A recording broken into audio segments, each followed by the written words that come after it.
Good morning. This is Tracy Hales-Vass with Right on Four Corners on KSJE 90.9 FM in Farmington, New Mexico. Today, I'm excited that Phil Slattery is coming to the office to talk to us about his new book of poetry, Nocturne, Poems of Love, Distance, and the Night, a calloused and disinterested lover. Hi, Phil. Hi, Tracy. Well, I really enjoyed reading your poetry. It was very heart-rendering. Thank you. Yeah. Yes. But I have to ask you, the first question that came to mind is I know you're so good at writing horror stories. Uh-huh. How do you mix these genres? How do you switch back and forth? I just write what I feel like is the basic thing, but these poems are the first things I wrote. And I wrote these back between about before that, from about 86 up to about 95 when I was in the Navy. And I had some romantic entanglements, to put it that way. And so at the time I was really into poetry, and I read a lot of it, and I tried my hand at writing it.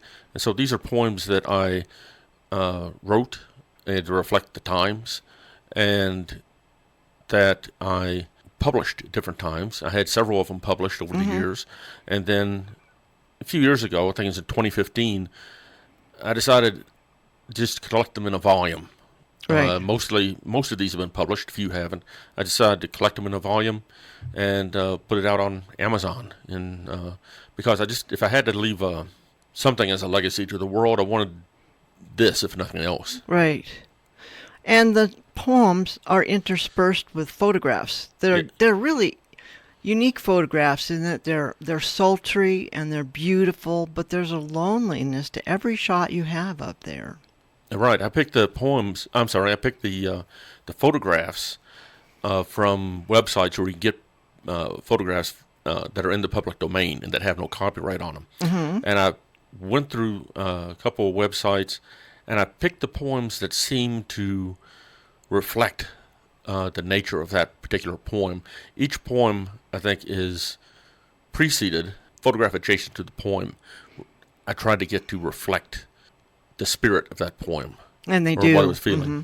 They do. And so many of them are about love. I mean, Yes. the most part. Yes. But also loneliness. And I think that Yes. your subtitle, A Calloused and Disinterested Lover, sums up a lot of that. And that's the way it just seemed at the time. As I said, I had several romantic entanglements at the time, and I never had, like the narrator in the poem, I tried to arrange these poems so that they would tell a story. Mm-hmm. They weren't written in the order that you find them in the book. Right. But I just organized them to sort of tell a story and to reflect the feelings from that time. Right.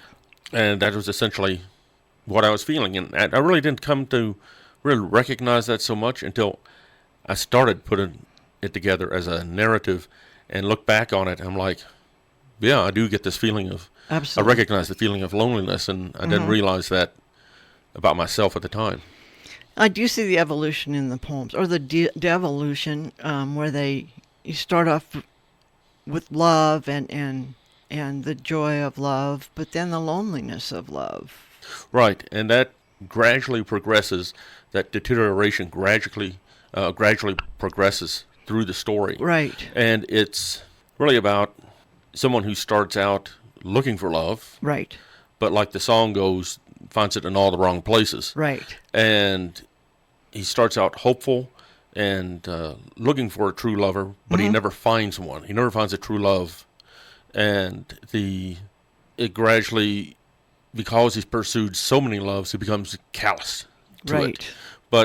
And so that's how he ends up toward the end.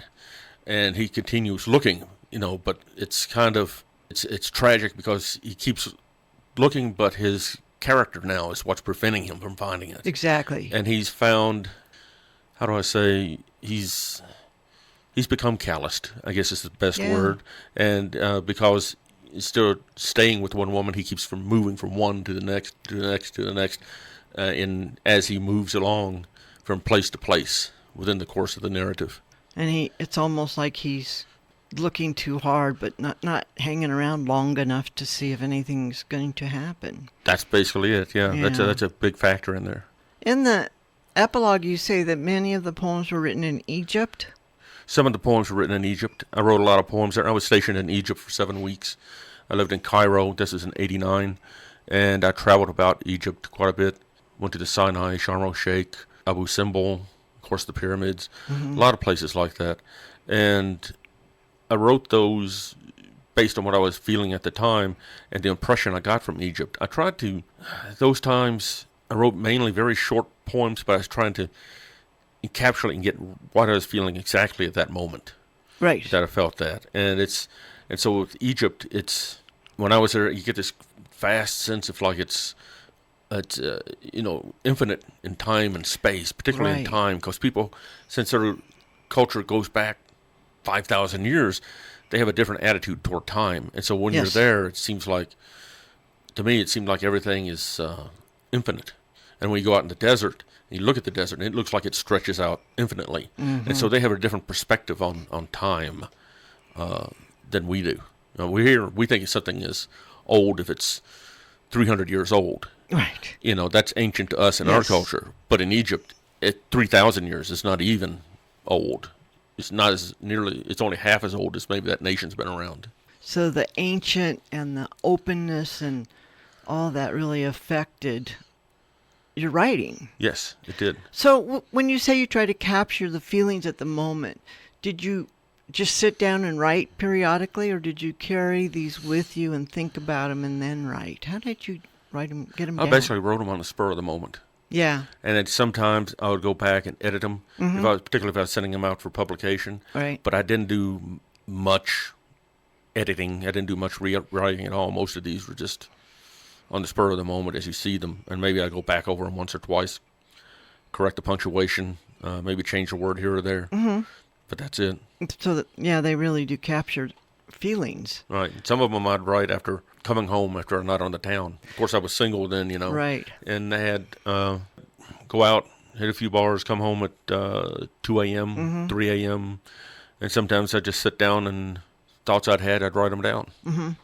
Yeah, you have several in there are about the morning. The morning after. And it's interesting, I think, with some of those, when you look at the morning, because I really enjoyed the night. I enjoyed the nightlife. Right. And there's always something about it that I've always enjoyed. And that's the time when I would do this bar hopping at the time, and I would go out and look for new ladies, things like that. Right. And so that was all happening at night. And then when you have some nights I stayed up until the dawn, and you have the dawn is kind of a sad thing, I think, in this narrative, because it's the end of the night.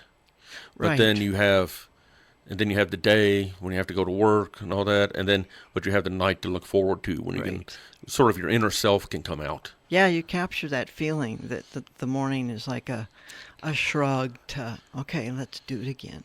Yeah. Yeah. That's it. Why don't you read one for us now? Okay. I'll read the opening of one, which is, I don't have a title for it. I just go with the first line, which is, "Come with me, my love." And it's basically, this is sort of like a foretelling of the entire, sets the mood for the entire narrative. It's fairly short, but it tries to reflect the narrator's invitation to a lady to come with him, but yet his life is empty. Right. And and he's inviting her into an empty world, But so it says, "Come with me, my love, and I will show you nights of love, full of life and laughter, as empty as an empty bottle rattling down a cobblestone street blown by a chill wind. Come with me, my love, and I will show you nights of love, full of lust and passion, as lonely as a lonely man pacing off a deserted street under the brisk October moon, its cold light muted in the mist, as the fog embraces you like a one-night stand in a town of dying dreams, where hopes lie scattered on the barroom floor, with cigarette butts and the dust of endless roads. Bring me to that ultimate end in your all-consuming eyes. Let us become one and share the horrors of this world, as only lovers can." I really like that one. There's so many times you bring up the imagery of cold Right. and the empty can rattling. Yeah. And that's this particular poem. I can't remember when I wrote it. I think I wrote it when I was living in Alexandria, Virginia, and I lived about a mile from the downtown area. Oh. And I would go down there. I'd walk down there a lot. Not wanting to drive after I'd imbibed anything. And so a lot of times after the bars closed about 2 a.m., I'd walk back. And I probably wrote this in October or sometime that reflected this weather. And I probably thought about it as I was walking back, and just when I got home, before I went to bed, I'd sit down and just jotted it down on the spur of the moment. The imagery is great. Well, thank you. Yeah. I mean, it's not happy, that's for sure. No, but I tried to. I'm glad that you recognize that, because that's really something I wanted to carry across is the imagery, Right. and the ideas associated with it. And I guess you say, I don't want to say symbolism, but it's sort of a symbolism. Symbolism is very cliche, I think, but I wanted to convey the feelings that those particular images had, Right. or have. And they're juxtaposed against the warmth of love, Yes. almost mocking love. Yeah, it's very Yes. true. Yeah, yeah. I think that's a very good way of looking at it. The narrator, he tries, and he wants to get this. He wants to find, I guess you say, a life partner, a Right, woman he can right. be with, but he never quite achieves that. It's like the story of King Tantalus from Greek mythology, where Tantalus was being punished by the gods, and he was put in a pool, or water came up to his waist, and there was a fruit tree over him with low-hanging branches with fruit on them. But every time he reached up to grab the fruit, wind would blow the branches away and the fruit just out of his reach, and if he bent down to drink from the water would evaporate, and he would never. So he was tormented constantly with hunger and thirst, and spotted this food and water constantly around him, and that's where we get the word tantalize from. And the narrator here is in a similar thing. He wants to achieve that. He wants that fruit, but wind always blows it out of his hand, Right. or blows it away from him. Right. So like chance, I guess you could say, is the wind in this case. It's interesting because he calls himself calloused and disinterested lover, yet there's definitely a seeking and an open heart of desire, not just for Right. the physical pleasures, but for love. Right, and you That see that, comes I think, as you progress through the story. Exactly. I think one of my favorites is one where no matter who I sleep with, I sleep alone. Yes, yeah. I think when you live that kind of lifestyle for a while, the pleasure, you become calloused, and you cannot get the true or honest pleasures that love has. Right. It just becomes, you get the physical intimacy, but you don't get the spiritual, or you don't get the connection between people. Right. You know, and after a while, it just becomes movements. It becomes a set pattern. Right. You know what to do when you go into a bar and you look around, and you Right. spot someone who might be interested, let's say, and you know what to say, you know what to do, and but then you lose that with time. You lose that in the connection between people. Right. It's very fragile. Right. You can't really establish that. So these were the past life. And when did you change genres and start writing some of your horror? I did that several years later. I wrote these until about 95, and then after that, I really became more interested in reading fiction.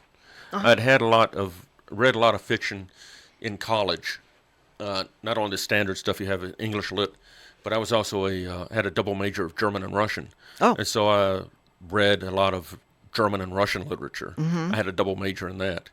So that's what really sort of turned me on to fiction. And after I wrote these, I started reading more fiction, went back into that. And I didn't really start writing fiction until I was out of the Navy. I got out of the Navy in 96, and I started writing fiction probably 98, 2000, something like that. And I just tinkered with it for several years. And then I had toyed with it a little bit before, I guess, while I was in the Navy, at least with one story, or a couple of stories, but I never could really bring it to fruition. And after I got out and was working in Texas, I got interested more seriously in writing short fiction, and I tried some short stories and sent them off to be published. Got a few published like that. Now I'm really I've got all those short stories. I gathered together in volumes, put them on Amazon.com, and then I've gotten more and more seriously interested in writing a novel now. And I've got 2 or 3 novels in the works, though. I'm trying to focus on one right now, a sci-fi novel, to get it going. But it's I find out that it's true what Hemingway said, that writing a novel is a completely different animal than writing a short story. Absolutely. It's a completely different thing. Yes. And it's a real challenge to write that. A short story is easy, very easy by comparison. Right. But it's I think it's a worthwhile venture, and I'm being able to put together some things. I turned to horror after probably not that long ago. I wanted to write some exciting stuff, action adventure at first, but my mind seems to turn to dark things at times, and I'd write whatever I was in the mood for. If I came up with an idea, I'd write it. And then I got to reading some Stephen King. I really enjoyed that, because I kept hearing about him, but I'd never read anything by him. I've read Dostoevsky, I've read, Hemingway and Fitzgerald, but I didn't know anything about King, so I started reading his stuff, and I really enjoyed that. It's not on the lines of Dostoevsky, but it's it's very enjoyable in its way. Right. And then after that, I'd read some of King, and then I kept hearing about an author.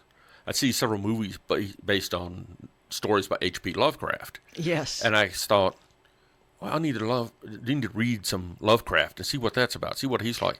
And I read that, and the movies are nowhere near as good, and a lot of times they're not even, the plots aren't even close to what he originally wrote. Lovecraft was a fantastic author. He didn't really get recognized until after he was dead. Right. When some friends of his got together and put collected his short stories into a volume. But really was impressed by Lovecraft. And then after that, I started reading other horror authors like Clive Barker. Not many of his works, but I read Hellbound Heart, which was made into a movie called Hellraiser later, and that's a very good novel, but it's very, it's very dark. It is. But he has a fantastic imagination, because you look at other things, other stories he wrote, and his imagination is just way out there. It's amazing what he can conceive of. So you moved from poetry into fiction into horror. Yes. And what are you writing now? Like I say, I still write whatever I feel at the moment. Right now I'm working on a sci-fi novel. And originally I called it Jacob's Ladder. It's about a scientist here on Earth who develops a teleportation device, and he goes to another planet. He works with the scientist he managed to communicate with a scientist on that world. They develop like a teleporter where there has to be a station on each end, like you see in, not really in Star Trek, but maybe in the movie The Fly. We had two different cells to transport in. And this author this scientist, he's very keen on keeping it protected so it doesn't fall into the wrong hands, into the wrong government or corporation. But yet when he gets there to the other end, he finds out that other scientist has betrayed him, and he gets wrapped up in a revolution. And there's a lot of intrigue, a lot of spycraft, treason, betrayal. And as this scientist tries to make his way, he gets separated from his teleporter, and he tries to make his way back to it so he can get home. And I'm writing this up, like I say, just as I go, but that was an idea I had a little while back. Strange to say, it's based on a Halloween mug we used to have, we got some Halloween candy in it. It was a big mug, about like a liter mug, if you're familiar with those, but it had a skull's face on it, and then it had a handle. And so I thought, looking at that, and I'm like, that's interesting. I wonder if he had a race of people like that had a handle on the back of their heads, a loop like that. Right. And so I'm gradually developed a story around that idea. Wow. And these people are in the novel, but they're very subservient, almost like slaves. And so that turns out to be one of the themes of the book, is our inhumanity. to Right. other races and how Right. people can use other races or other peoples, for their whatever their end is. And it's probably in these times it's very very apropos, I think, in a lot of Yes. ways. Sounds like it. Yeah. Well, the horror stories and your other fiction that I've read, there is always a theme, as you Right. say. They're not just horror for the sake of horror. No, I don't want to write horror just for the sake of horror. Right. There was a quote from Shakespeare in it's Macbeth, I think. It's Macbeth. And he says, and you see there's a good version of Macbeth out on video. And he says in there, he's talking about life, and he says, it's a tale told by an idiot, full of sound and fury, signifying nothing. And I look at that and I'm like, that's exactly right. So many of these stories we hear in the movies, they're like that. They're just sound and fury and flash. Right. No meaning behind them. Exactly. And so I want my works, I think a work, whether it's a story or a novel or a poem, it has sort of a soul. Right. And if you don't capture that soul, it's just like a soulless person.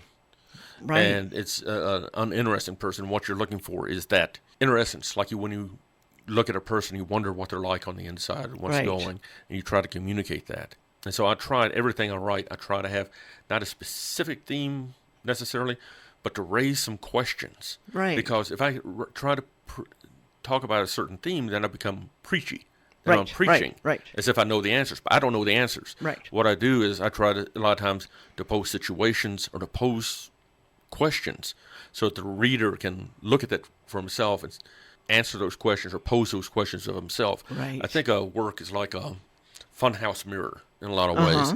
A person goes up to it and what they see is a distorted, clouded image of themselves, because each person, when they read a work, they bring something of themselves into that. Right, They right. interpret that in the light of their own Right. experience. Right. So I try to bear those things in mind whenever I'm writing anything. So that your work has more depth to it. I like to think so. I think so too. I think it does. Yeah. Do you want to read us another poem? Sure. Here's one, the second one in the volume. And it's along these same lines. I think it's kind of subtle. I called it, this is about the only poem in the book that actually has a title.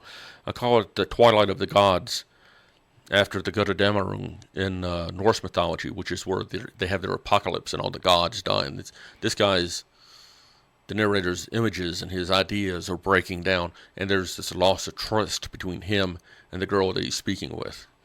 And so it says, when the dawn breaks against the velvet night, leaving your warm embrace, arise enchanted by the surreal light.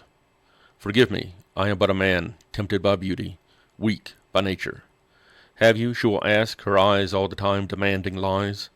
Now the few remaining stars disappear like the deities of the past, to leave a man with but a single god, to be betrayed with a purchased kiss, purchased with the coins of silver in your eyes.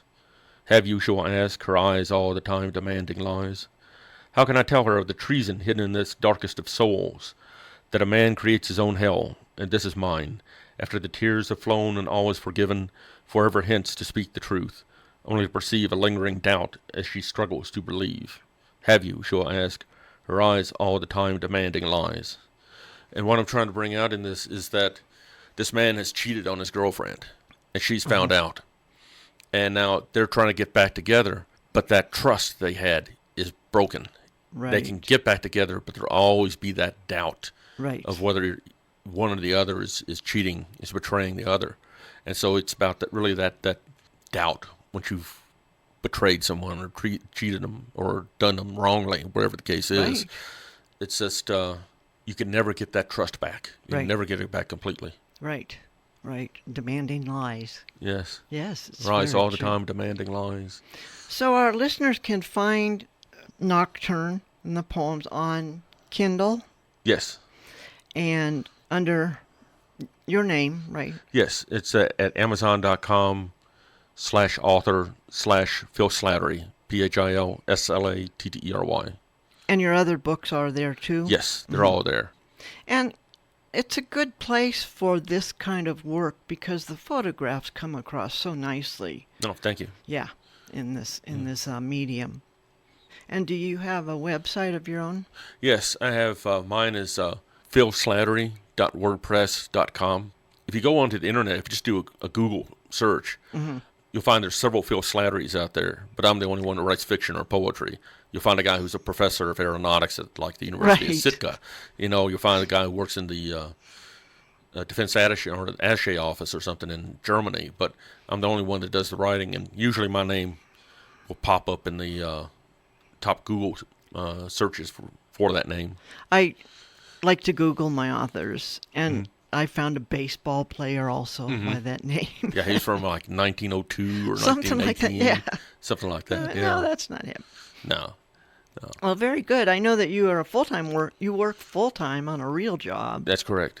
and yet you produce a lot of writing and are active in the writing community. I try to be, yeah. So how do you find time for all that? Actually, I don't spend that. I'm trying to spend more time writing these days, working on the sci-fi novel. Right. But I don't spend as much time as I would like to. Yes. Sometimes it's just simply come from home and I'm tired. Other times I have to sit down and get myself started, you know. Yes. But I find that once I get started, then a lot of times it just flows and I keep going. And sometimes, well, like one time when I lived in Corpus Christi and I used to go to Barnes & Noble and write. I like to write in a coffee shop or someplace. It just helps keep me awake. Plus I can get coffee and stuff. But I used to go to this Barnes & Noble in Corpus Christi and I would write there.